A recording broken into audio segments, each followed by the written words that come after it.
The September morning broke cold over the Dragoon Mountains, painting the Arizona high desert in shades of copper and gold that reminded Samuel Bear McKinnon of better days.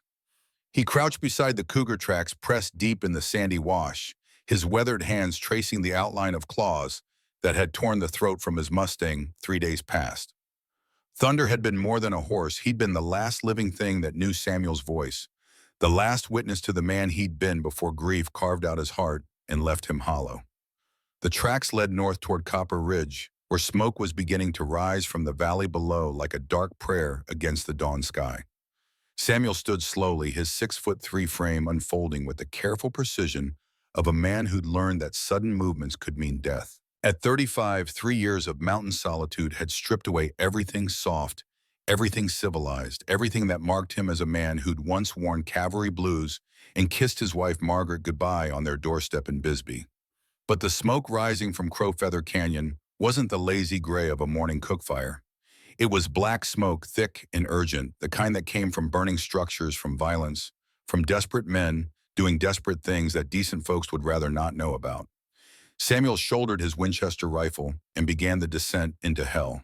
The memories came unbidden as he moved through the scrub oak and manzanita, his boots finding purchase on stone worn smooth by 10,000 years of wind and weather. Margaret's laugh bright as silver bells on Christmas morning. Billy's small hand wrapped around his finger, trusting and warm. The way their cabin had looked in the amber light of evening windows, glowing with the promise of hot supper and stories by the fire. All of it consumed in one night of flame and screaming when Vernon Sutton decided that Margaret McKenna had seen too much known, too much asked, too many questions about safety conditions at the Copper Crown smelting plant. Samuel had been away on a 3-day patrol tracking Apache raiders who turned out to be nothing more than hungry reservation children stealing cattle to feed their families. By the time he'd returned, there was nothing left but charred timber and the smell of death that would follow him into the mountains and haunt his dreams. The cougar could wait. Something else was hunting in the valley below. Samuel emerged from the tree line at the edge of Crow Feather Canyon just as the sun broke over the eastern ridge. The scene before him branded itself into his memory with the clarity of combat, every detail sharp and terrible. 3 men in dusty range clothes and bandanas covering their faces. A small adobe cabin, burning flames already eating through the Vegas and sending sparks dancing in the morning air like malevolent fireflies. Chickens scattered and squawking, their pen kicked to splinters. A vegetable garden trampled into ruin. And kneeling in the dirt beside her overturned wash basin, both arms wrapped protectively around her swollen belly, was a woman who made Samuel's breath catch in his throat. She was Apache, that much was clear from her high cheekbones and the intricate silver and turquoise jewelry at her throat. But her hair braided with colored ribbon in the white woman's fashion, and the calico dress stretched tight over 8 months of pregnancy spoke of a more complicated story. She was perhaps 28, beautiful in the way desert flowers were beautiful, delicate seeming, until you understood the iron strength required to bloom in such harsh country. One of the masked men had his hand twisted in her dark hair, yanking her head back while she tried not to cry out, tried to protect the child growing inside her with arms that shook from fear and fury in equal measure. "Last chance breed," the man snarled, his voice carrying the lazy cruelty of someone who enjoyed causing pain. "Sign over the land rights or watch everything you love burn, starting with that half-breed bastard in your belly." The woman Ayanna Samuel would later learn, Ayanna Crowfeather, lifted her chin with a dignity that would have shamed kings. "This land belongs to my children and my children's children," she said in accented but clear English. "You will not have it while I draw breath." Samuel had seen enough. He walked into the yard deliberately, his approach calculated to give him maximum tactical advantage. The first attacker was focused entirely on Ayanna, his back turned to the tree line. Samuel closed the distance in silence, using terrain and shadows the way Apache scouts had taught him during his cavalry days. When he struck, it was with the explosive violence of a man who'd learned to end fights quickly in places where hesitation meant death. The first man dropped without knowing what hit him, Samuel's rifle stock, connecting with the base of his skull in a blow that would keep him unconscious for hours. The sound of the impact made the second attacker spin, hand-diving for the Colt on his hip, but Samuel was already moving. He stepped inside the draw, caught the man's wrist, applied leverage and torque with surgical precision. The crack of breaking bone was loud in the morning air. The pistol fell. Samuel drove his knee into the man's solar plexus, felt the air blast out of him, watched him fold like a house of cards. The third man was smarter, or maybe just more of a coward. He scrambled for his horse, already saddled and waiting, spurring the animal into a desperate gallop away from the burning cabin. Samuel let him go. Some battles were worth finishing, others were just worth winning. And the woman was on the ground behind him, clutching her belly, her face pale beneath the bronze of her skin. "You hurt," his voice came out rougher than intended, rusty from disuse.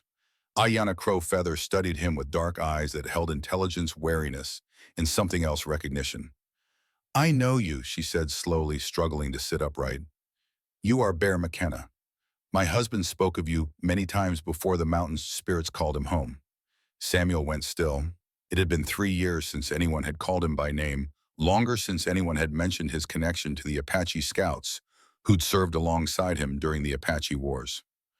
"Your husband, Joseph Crow Feather. He said you were the only white man who learned to see with Apache eyes, to move with Apache feet, to fight with Apache heart." She winced, one hand pressed to her side where the baby kicked restlessly. "He said you vanished into the mountains after your woman and your little one went to walk the spirit trail." The words hit like physical blows. Joseph Crow Feather. Samuel remembered him now. Young warrior, maybe 21, when they'd served together, with eyes that missed nothing and a gift for reading sign that bordered on supernatural. They'd tracked renegade bands through country that would kill most men in a day, shared water and hardtack and the easy silence of soldiers who trusted each other with their lives. Joseph's dead. Samuel already knew the answer from the past tense she'd used, from the morning dress she wore beneath her Apache jewelry, from the way she carried herself like a woman bearing the weight of the world alone. 6 months ago. Cave-in at Sutton's Copper Crown mine. They said the timbers were rotten, called it an act of God. Ayanna's voice held the bitter edge of someone who'd heard too many convenient explanations. But Joseph was careful. He would not work in an unsafe tunnel. The territorial authorities called it an accident, but the timing was too convenient. Joseph had been asking questions about missing workers, about safety violations that were being ignored. Samuel felt something cold settle in his gut, the same cold he'd felt when he'd first seen the charred remains of his own cabin, when he'd realized the fire had burned too hot, too fast, too conveniently to be an accident. Vernon Sutton, the same man who killed your family. Ayanna struggled to her feet, waving off Samuel's offer of help. "My husband discovered this before he died. He was coming to find you to tell you what he had learned, but the mountain claimed him first." Samuel walked to what remained of her cabin, kicked through the smoldering wreckage with the toe of his boot. Near what had been a wooden chest, half buried in ash and partially burned, he found a folded paper. He shook off the soot, unfolded it carefully. It was a geological survey map, old and water-stained, with Crow Feather Canyon marked by a large X in red ink. But what made his hands shake was the handwriting in the margin, the same spidery script he'd seen on surveys Margaret had found hidden in Vernon Sutton's office, the ones that had gotten her killed. "Copper deposits," Ayanna said, moving to stand beside him, "worth maybe $500,000. Joseph found this in the farmman's shack the day before he died. He was bringing it to me when the tunnel collapsed." Samuel looked at her, really looked, saw the exhaustion etched in the lines around her eyes, the way she held herself like a woman expecting another blow to fall. Saw the intelligence there, the strength, the refusal to be broken by a world that seemed determined to destroy everything she loved.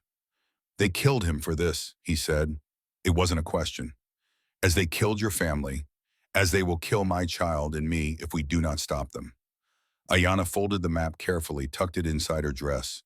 "I have been gathering proof for 6 months, but who will believe an Apache woman?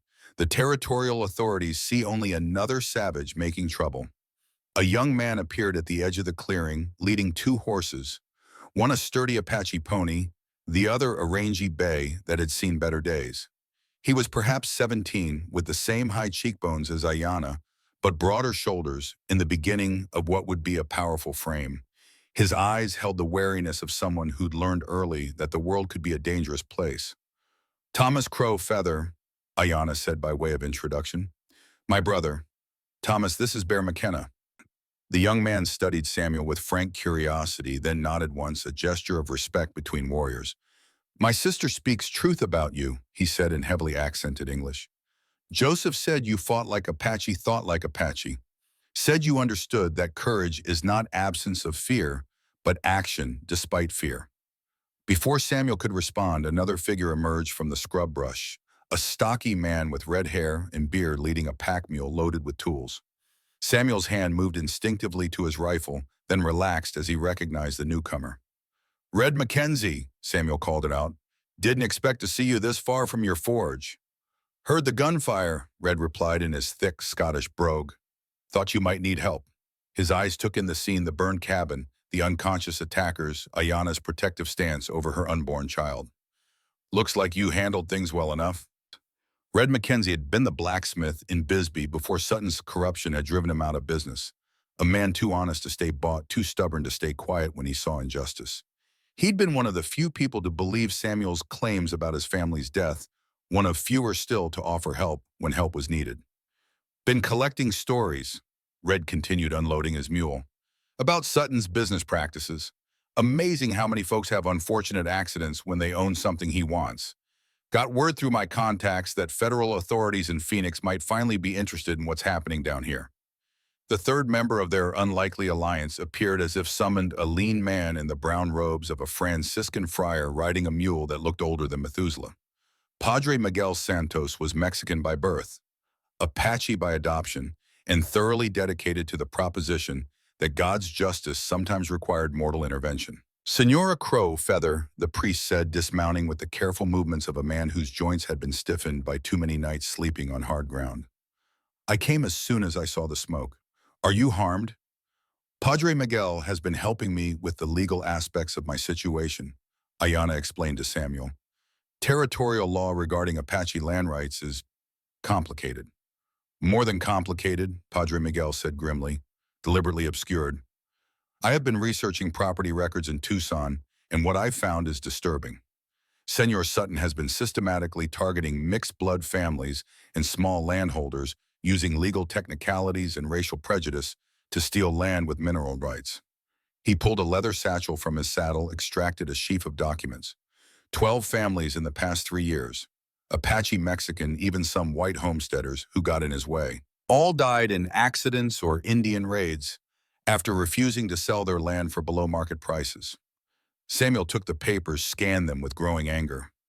Names he recognized, places he'd ridden past, dates that told a story of systematic murder disguised as misfortune. Margaret found similar records, he said slowly. She was going to take them to the territorial governor. That's why they killed her. And why they will kill Ayana and her child, Padre Miguel added, unless we act first. I have already sent word to federal authorities about what we've discovered, but official help may take weeks to arrive. Samuel looked around at the unlikely group that had gathered in this burned clearing, an Apache widow carrying her dead husband's child, her teenage brother caught between two worlds, a Scottish blacksmith driven from his home by corruption, and a Mexican priest with fire in his eyes and justice in his heart. 3 years ago, he would have walked away. 3 years of grief and isolation had taught him that caring about people only led to loss, that the safest path was the lonely path. But looking at Ayana, at the way she held herself, despite her fear, at the life growing within her that represented hope in a world gone mad, Samuel felt something he'd thought dead beginning to stir. Not love, not yet, but recognition. The understanding that some fights were worth having, some people worth saving, some promises worth keeping, even when the one who'd extracted that promise was long dead. I'll help, he said simply. Help you rebuild, help you fight, help you make sure your child has something to inherit besides grief and ashes. Ayana nodded unsurprised. Joseph said you were a man who kept his word. Don't have much else left to keep, Samuel admitted.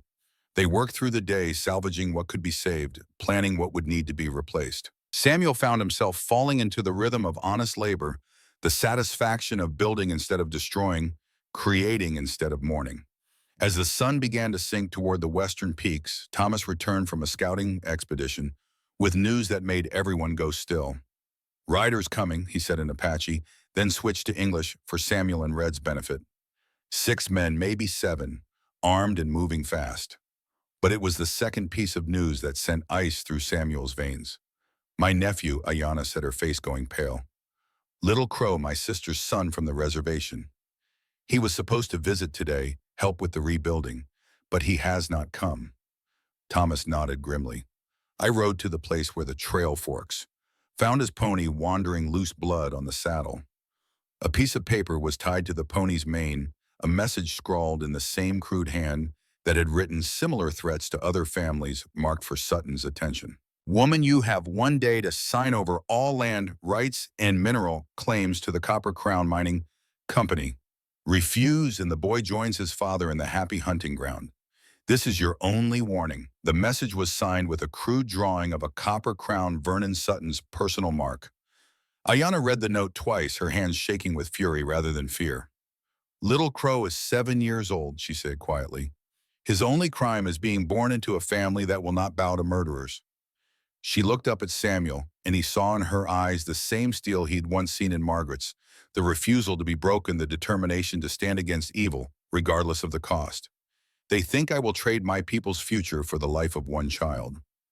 They do not understand that to do so would be to betray everything Joseph died for, everything our ancestors fought to protect. They don't expect you to give in, Samuel said, understanding. They expect you to fight. And when you do, they'll have their excuse to wipe out another Apache family in self-defense. Perhaps, but some fights choose us whether we are ready or not. Ayana struggled to her feet, one hand pressed to her back, where the baby's weight pulled at her spine. I cannot abandon Little Crow, but neither can I abandon the future he represents. Samuel made his decision. Then we get him back. All of them, every person Sutton has taken, every family he's threatened, every life he's destroyed for the sake of copper and gold.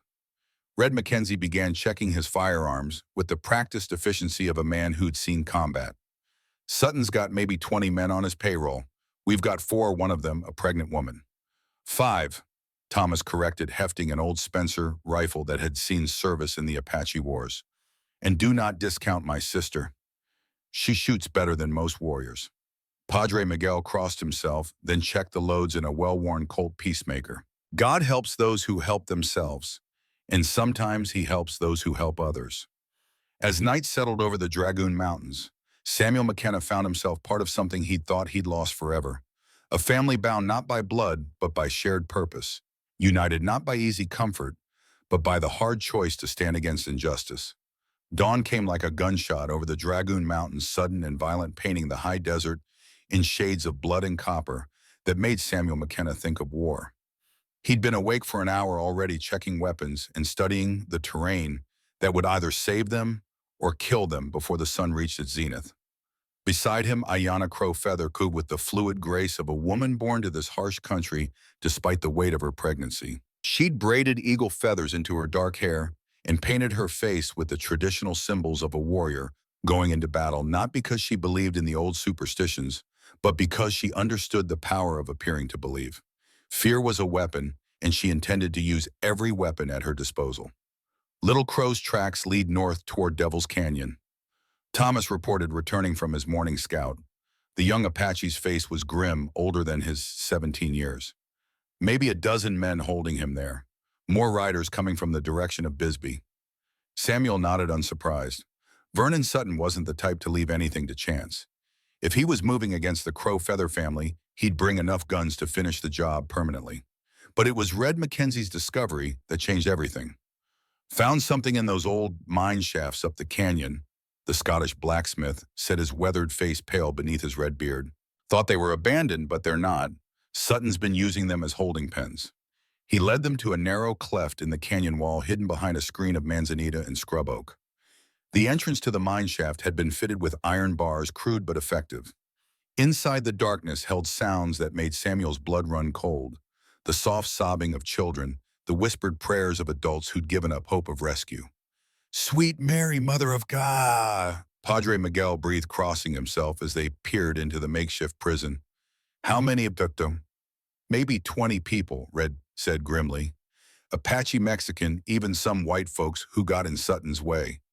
Been disappearing from their homes for months, reported as runaways or Indian raids. Truth is, they've been here all along, working Sutton's mines for nothing but scraps and the promise they might live another day. Samuel felt the familiar cold settle into his gut, the same deadly calm that had carried him through Antietam and a dozen smaller battles. This wasn't just about land rights or mineral claims anymore. This was about human slavery, about evil so pure and simple that it demanded a response measured in lead and gunpowder. "We get them out," he said quietly. "All of them."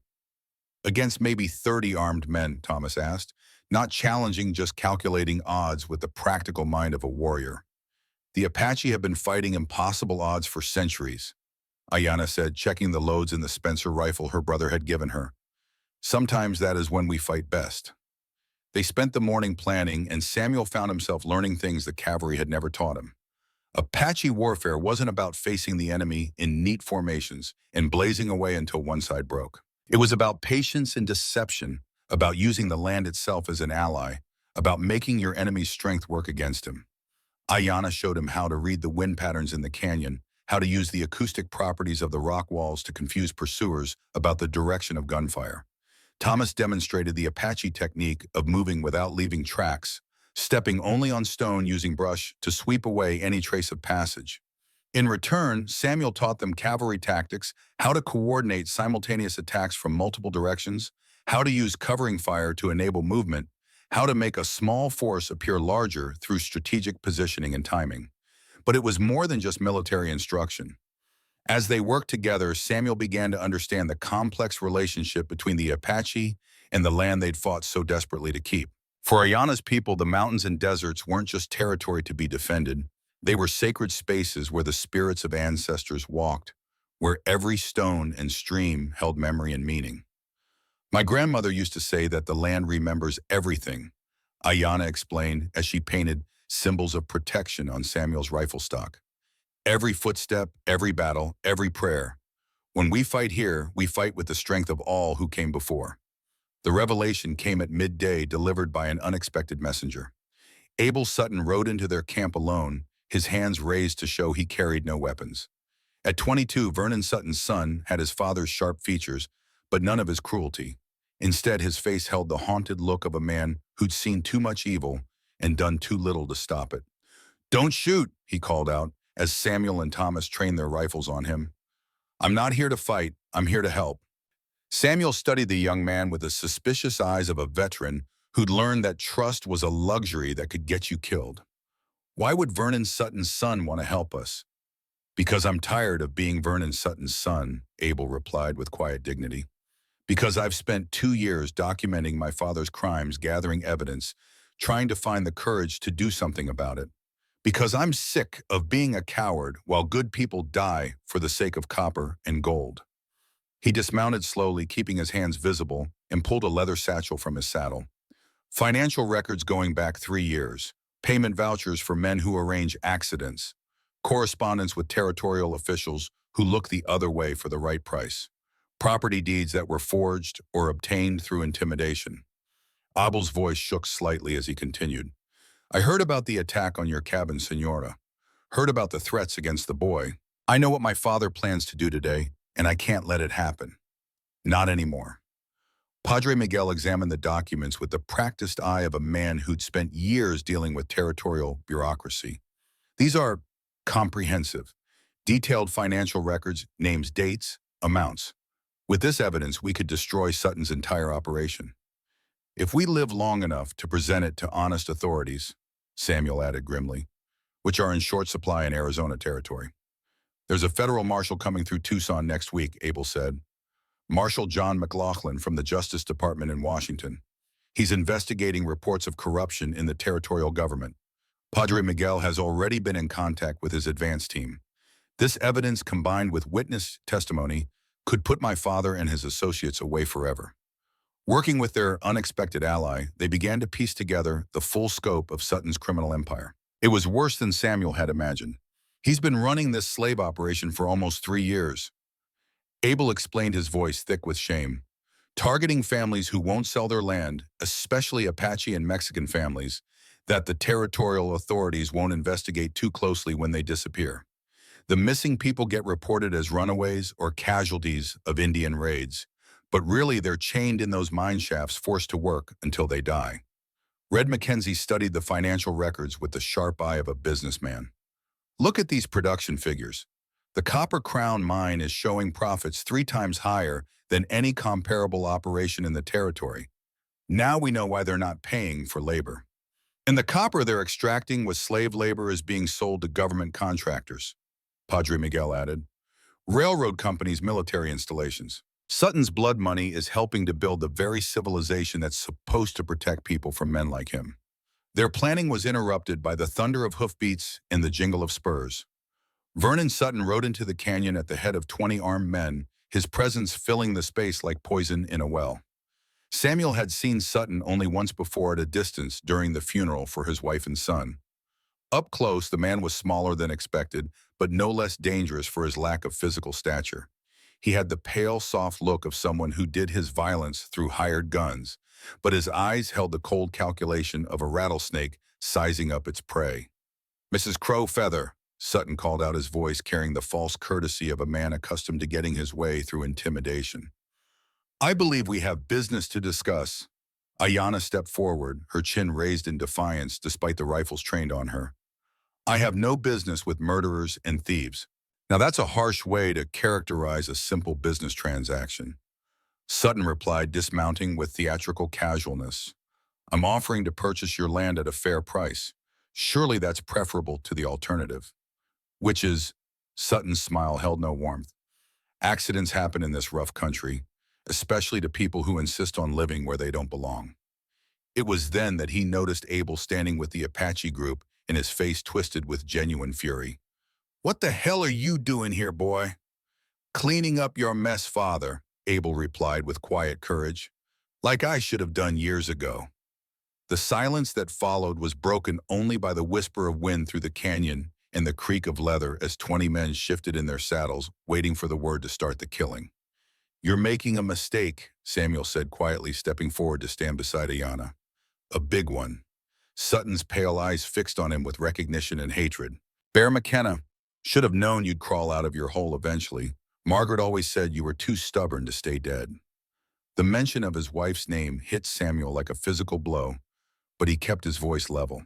"She was right about that. Just like she was right about what you were doing at the smelter plant. Your wife was a meddling bitch who couldn't mind her own business." Sutton snarled, his composure cracking. "Just like this Apache whore who thinks she can stand in the way of progress." The confrontation that followed laid bare the ugly racial dynamics that poisoned the Arizona territory. Sutton's men weren't just hired guns. They were men who'd bought into the belief that Apache lives were worth less than white lives, that Mexican blood was cheaper than Anglo blood, that progress justified any atrocity as long as the victims weren't the right color. "You're defending savages," one of Sutton's foremen called out, his voice thick with contempt. "Indians who'd scalp your wife and children if they had the chance. These savages fought alongside me for 3 years. Samuel replied, his hand resting casually on the butt of his Colt. "Bled with me, saved my life more times than I can count. I'd trust any one of them before I'd trust a white man who profits from slavery." The tension broke when Thomas Crow Feather appeared on the canyon rim with Little Crow perched behind him on his pony, both of them free and unharmed. "The boy is safe," Thomas called down, "and your guards are sleeping the sleep of fools who drink too much whiskey." Sutton spun, his face purpling with rage. "Impossible. I had 8 men guarding that mine shaft." "Apache whiskey," Ayanna explained with a grim smile. "A gift from my grandmother's medicine bag. Mixed with regular whiskey, it puts men to sleep for many hours, long enough for a skilled warrior to free prisoners and disappear like morning mist." While Sutton and his men were distracted by Thomas's diversion, Ayanna whistled sharply, a sound like a hawk's cry that echoed off the canyon walls. Suddenly, the rocks above them came alive with Apache warriors, not many, maybe 8 or 10, but positioned with the tactical precision that had kept their people free for centuries. Each warrior held a rifle trained on Sutton's men, and their silent appearance had the psychological impact of a cavalry charge. "Traditional Apache hospitality," Ayanna said sweetly. "When guests overstay their welcome, we escort them to the border." What followed was a running battle through some of the most treacherous terrain in Arizona territory. Sutton's men had numbers and firepower, but Samuel and his allies had knowledge of the land and the tactical advantage that came from fighting for something more important than money.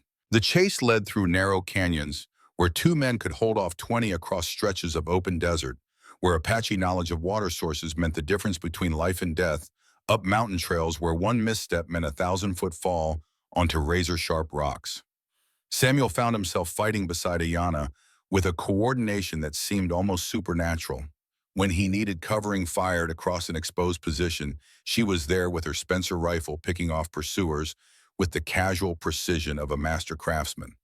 When she needed time to reload or tend to her horse, he was there with his Winchester laying down a field of fire that kept their enemies at respectful distance. "You fight well for a white man," she said during a brief respite behind a cluster of boulders, was reloading with quick, efficient movements despite her pregnancy. "You fight well for anyone," Samuel replied, meaning it. But the chase was taking its toll. Ayana's horse was tiring, and Samuel could see the strain of the long ride wearing on her. The baby she carried was due any day now, and the stress of combat was pushing her body to its limits. It was during the darkest part of the night, when they'd finally managed to put some distance between themselves and their pursuers, that the crisis came. They'd taken refuge in a hidden canyon known only to the Apache, a place where ancient petroglyphs covered the walls, and a spring provided sweet water even in the driest seasons. Ayana had called it a sacred place, somewhere the spirits of her ancestors would protect them from their enemies. Samuel was tending to the horses when he heard Ayana's sharp intake of breath. He turned to find her doubled over, one hand pressed to her swollen belly, her face pale in the moonlight. "The baby," she whispered. "It's coming." For a moment, Samuel's military training deserted him entirely. He'd faced Confederate cavalry charges without blinking, but the prospect of delivering a baby in a cave while surrounded by hostile gunmen filled him with terror. "Now," he asked somewhat stupidly, "babies come when they choose to come," Ayana replied with a weak smile. "This one has chosen a dramatic entrance." Padre Miguel took charge with the calm efficiency of a man who delivered more babies than he cared to count in remote villages across Mexico and the Southwest. Thomas built a fire more for comfort than warmth, while Red Mackenzie stood guard at the canyon entrance.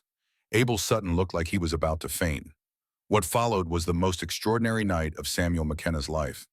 As Ayana labored to bring new life into a world full of violence and hatred, Samuel found himself thinking about Margaret and the child they'd lost, about the future they'd planned but never had the chance to build, about the way grief had eaten away at his soul like acid, leaving him hollow and bitter and alone. But here in this ancient place where Apache warriors had sought vision and guidance for countless generations, something was being born that had nothing to do with loss and everything to do with hope. Padre Miguel worked through the night using his knowledge of frontier medicine to ensure both mother and child survived the ordeal. The sacred spring, though running low, provided clean water for washing. Thomas kept watch while Red and Abel gathered medicinal plants that Ayana weakly identified by their Apache names. The baby, a son, healthy and strong, was born just as the first light of dawn touched the canyon rim. His first cry echoed off the stone walls like a promise that life would continue despite all the efforts of evil men to stamp it out. "Joseph," Ayana whispered, cradling the child against her breast. "His name is Joseph, for his father, who died so he might live free." Samuel looked at the baby, wrinkled and red and perfect, and felt something break open in his chest. Something that had been locked away for 3 years, frozen by grief and self-recrimination, began to thaw. "He's beautiful," Samuel said, and was surprised to hear his own voice crack with emotion. Ayana looked up at him, her dark eyes holding exhaustion and joy and something else, a warmth that had nothing to do with the fire flickering against the canyon walls. "Would you like to hold him?" Samuel's hands, calloused and scarred from years of violence, trembled as they accepted the tiny burden. The baby looked up at him with unfocused eyes that seemed to hold infinite wisdom, and Samuel felt the last of his defenses crumble. This was why men fought, not for gold or land or political ideals, but for this, for the chance to hold tomorrow in their arms and believe it might be better than today. Their moment of peace was shattered by the sound of gunfire echoing through the canyon. Red Mackenzie came running from his guard position, his face grim. "Sutton found us," he reported tersely. "Maybe 15 men positioned at both ends of the canyon. We're trapped." Samuel gently returned the baby to Ayana's arms, then checked his weapons with the methodical precision of a man preparing to die. "How much ammunition do we have?" Enough for a fight, Thomas replied. Not enough for a siege. Then we make sure it's a short fight, Samuel said. But even as he spoke, they could hear Sutton's voice echoing off the canyon walls, amplified by the acoustic properties of the stone. McKenna, I know you're in there. I'm giving you one last chance to be reasonable. Samuel stepped to the mouth of the canyon, keeping behind cover, but making sure his voice would carry. I'm listening. Send out the woman and my son. You can keep the baby and the breed boy. I don't care about them, but I want Ayanna Crow, Feather, and Abel Sutton, and I want them now. Go to hell, Sutton. Wrong answer. The response came in the form of rifle fire that sent rock chips flying and forced everyone deeper into the canyon's protection. I've got enough men to keep you pinned down until you die of thirst, and when you're weak enough, we'll come in and finish the job. The siege of the sacred canyon entered its second day with the merciless Arizona sun climbing toward its zenith, turning their stone sanctuary into a furnace that would bake them alive if Vernon Sutton's bullets didn't kill them first. Samuel McKenna crouched behind a boulder that had been worn smooth by 1,000 years of wind and weather, counting their remaining ammunition with the grim precision of a man who understood that mathematics could be a matter of life and death. 43 rounds for the Winchester, maybe 30 for his Colt. Thomas had fewer than 20 cartridges left for his Spencer rifle, and Red Mackenzie was down to his last handful of shells for the old Sharps Buffalo gun. Gun that could drop a man at 800 yards but took forever to reload. Worse than the ammunition shortage was the water situation. The sacred spring that had drawn Apache warriors to this canyon for centuries was running lower than anyone had ever seen it, reduced to a muddy trickle that barely filled a cup.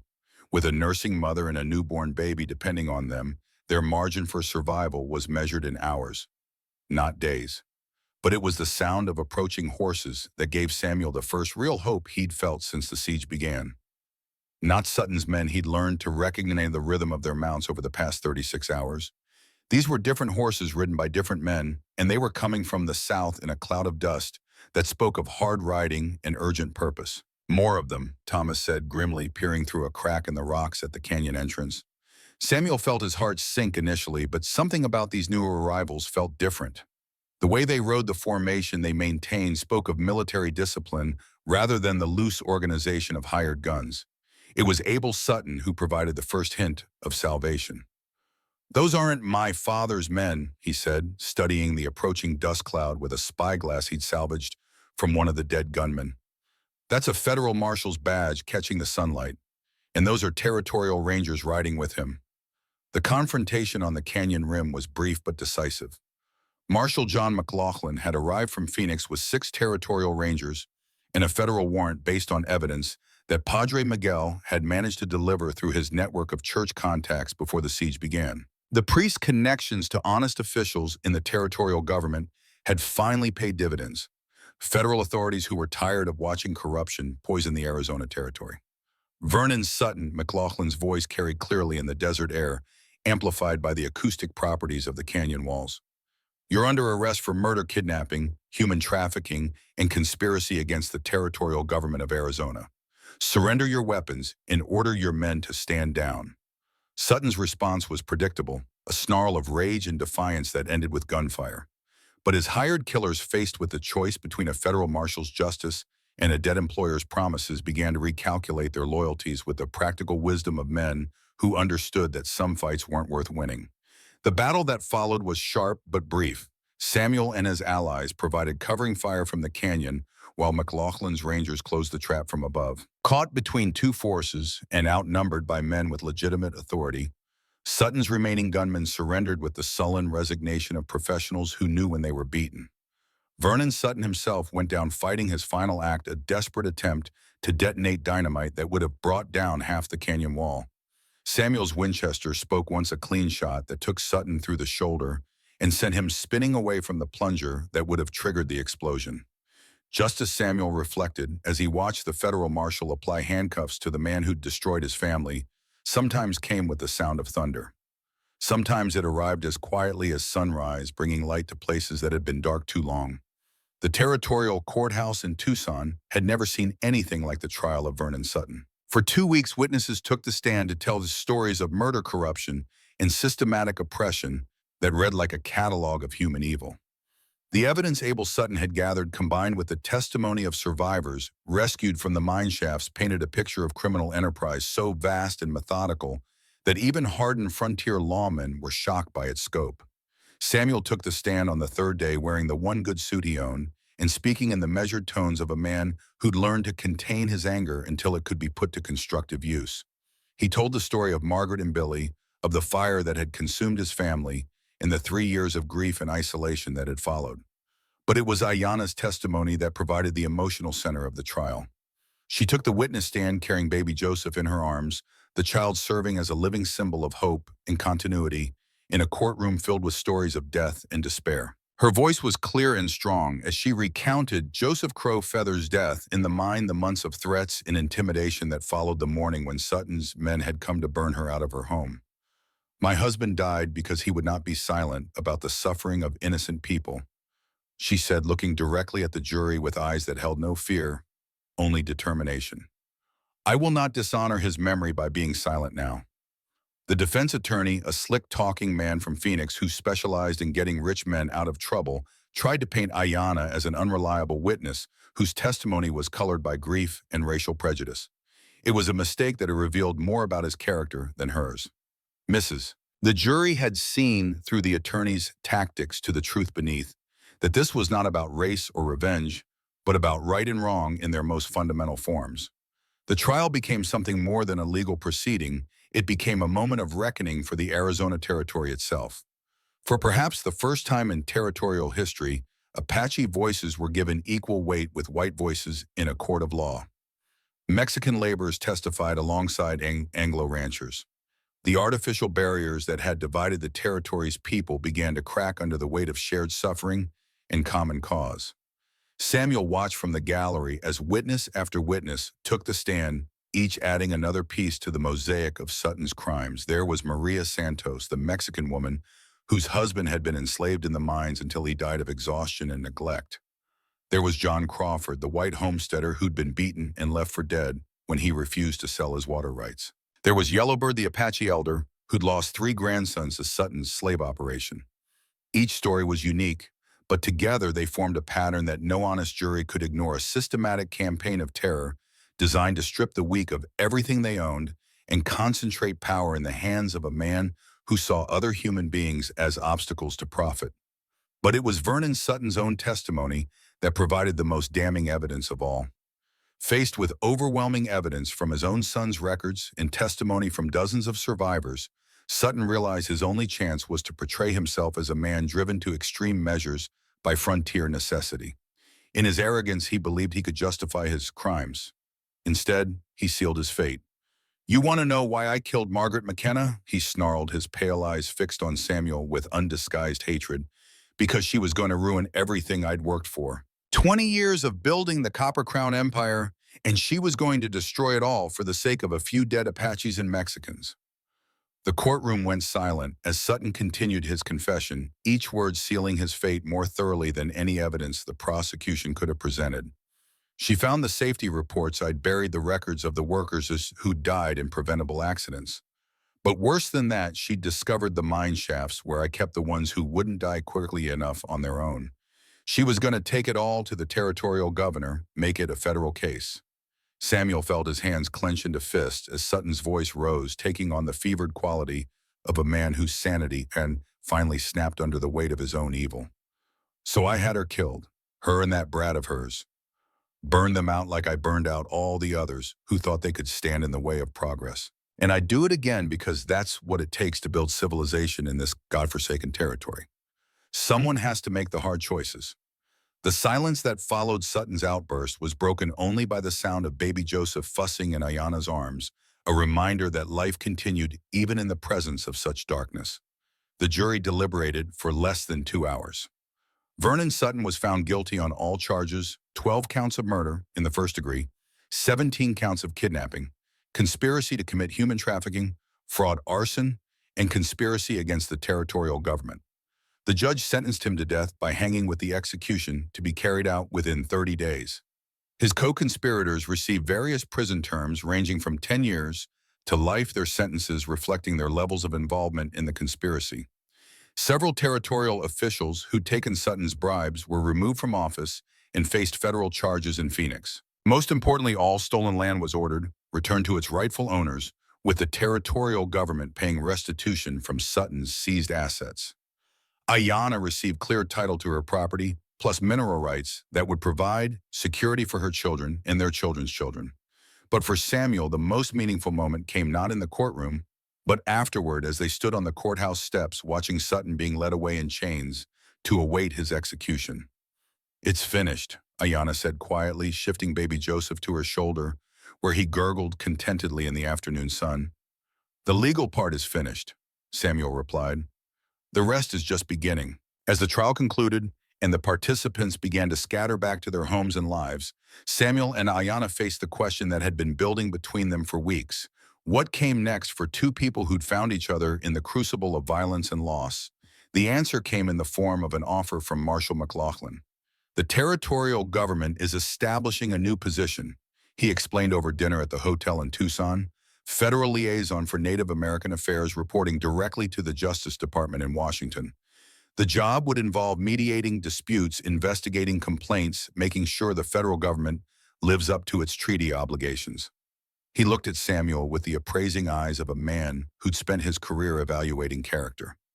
"They need someone who understands both cultures, someone the Apache trust, but who can also work with territorial authorities. Your name came up more than once."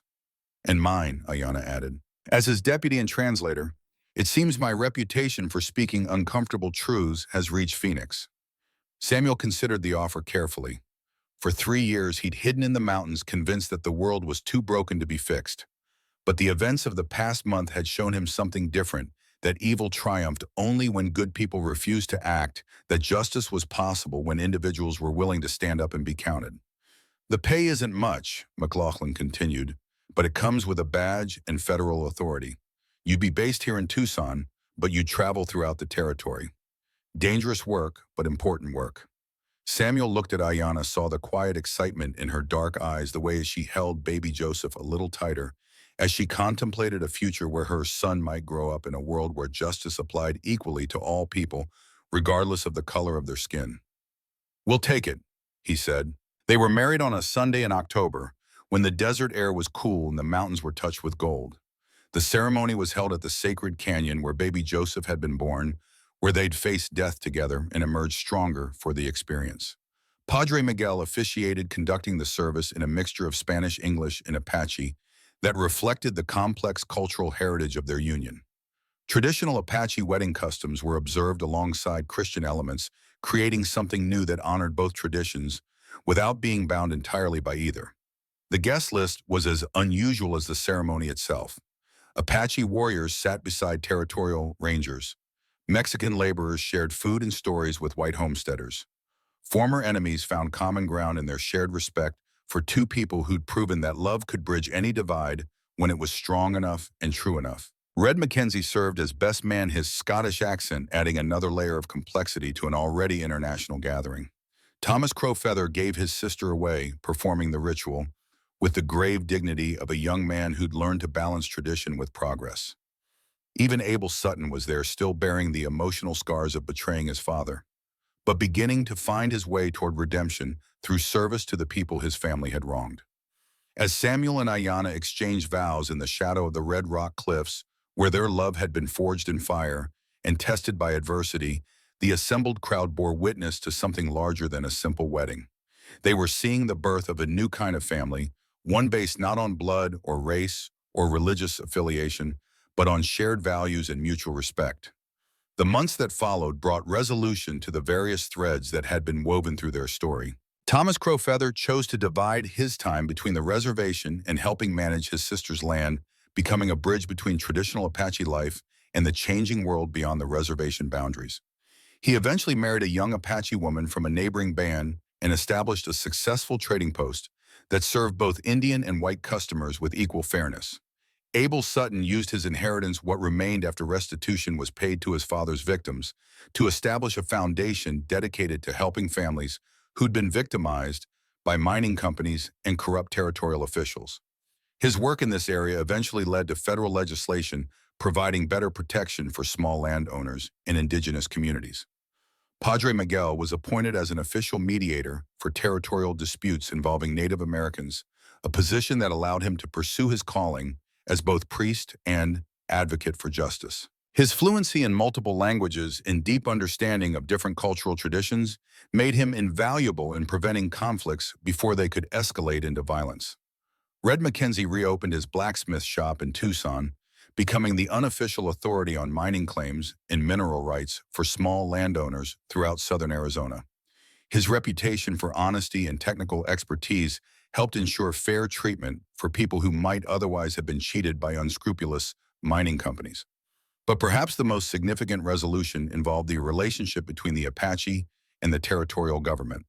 The successful prosecution of Vernon Sutton and his co-conspirators served notice that the federal government was serious about protecting Native American rights.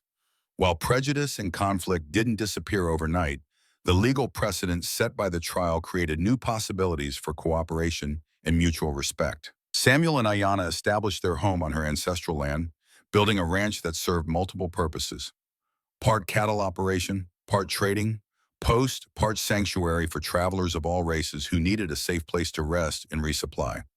Their federal law enforcement duties took them throughout the territory, investigating complaints, mediating disputes, and slowly building bridges between communities that had viewed each other with suspicion for generations. Their work was dangerous.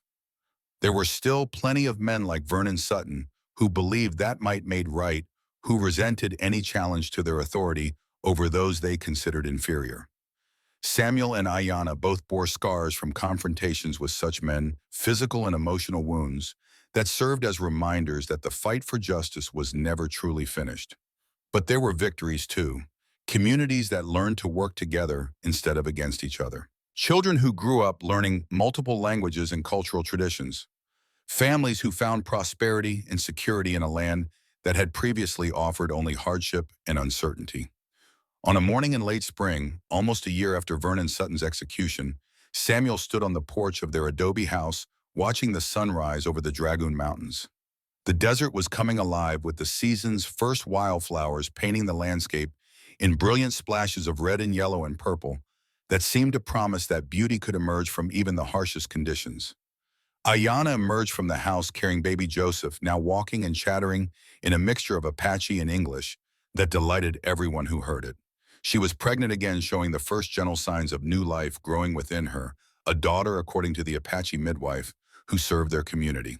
"The mail rider is coming," she said, settling beside him on the porch swing he'd built from oak timber, salvaged from an old mining operation. "Looks like he's carrying official correspondence." The letter, when it arrived, was from Marshall McLaughlin in Phoenix. The territorial government was considering statehood, a process that would require extensive negotiation with various Indian tribes to establish permanent boundaries and treaty relationships. Samuel and Ayanna's expertise would be crucial to ensuring that the transition to statehood didn't result in further injustices to Native American communities. It was important work, the kind that could shape the future of the entire Southwest.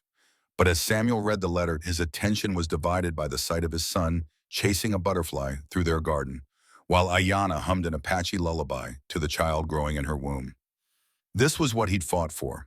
Not just justice for the past, but hope for the future. Not just the defeat of evil, but the triumph of love over hatred, understanding over prejudice, cooperation over conflict. The mountain still called to him, sometimes offering the solitude and simplicity of his hermit years. But the call was weaker now, easier to ignore. He'd found something in the valley that was worth more than peace.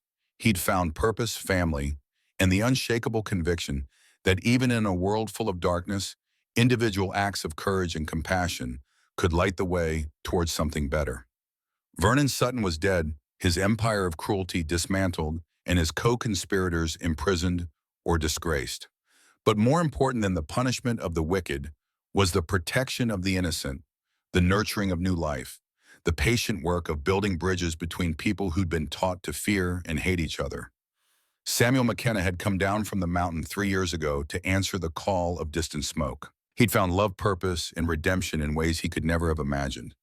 Now he was helping to build a future where children like baby Joseph could grow up in a world where justice wasn't determined by the color of their skin or the language their grandparents spoke.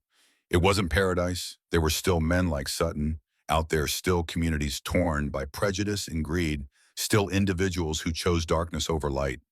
The work of building a better world would never be finished, would require constant vigilance and occasional violence from those willing to stand between the innocent and those who would harm them.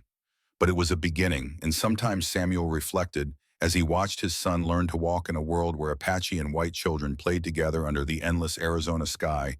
A beginning was enough.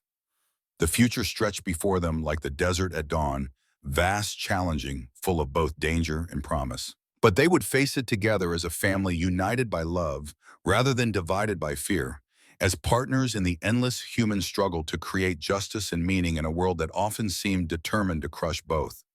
Samuel McKenna had kept his promise to a dead friend, but in keeping that promise, he discovered something more valuable than revenge, more lasting than justice. He discovered that even broken people could heal, that even bitter enemies could find common ground, that even in the darkest times, love could triumph over hatred if people were willing to believe in something larger than themselves. The sun climbed higher, burning away the morning mist and revealing the true beauty of the desert landscape. And in a small house beside a spring that had sustained Apache families for countless generations, a new kind of family prepared to face whatever challenges the future might bring, secure in the knowledge that they would face them together.